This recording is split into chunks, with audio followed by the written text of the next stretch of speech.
Shedaralun, komika pria Prayoga Pratama Tanjung atau kerap disapa Babe Cabita, belum lama ini menyita perhatian publik. Pasalnya, komika asal Medan, Sumatera Utara itu membuka sayembara dengan hadiah 15 juta rupiah.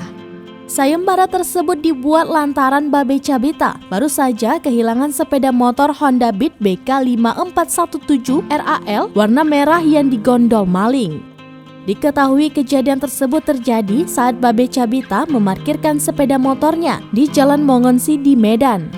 Pengumuman sayembara ini disampaikan Babe Cabita melalui akun Instagramnya @babecabita pada Senin 13 Juni 2022. Dalam unggahan tersebut, Babe Cabita tampak membagikan rekaman CCTV saat pelaku beraksi mencuri motornya. Di rekaman tersebut terlihat pelaku beraksi seorang diri dan berjalan kaki masuk ke lokasi sepeda motor terparkir. Pelaku yang tampak memakai baju dan lengan panjang serta balutan jaket jeans itu terlihat memantau kondisi. Setelah memastikan sepi, pelaku yang juga memakai masker tersebut langsung menggasak sepeda motor dan helm.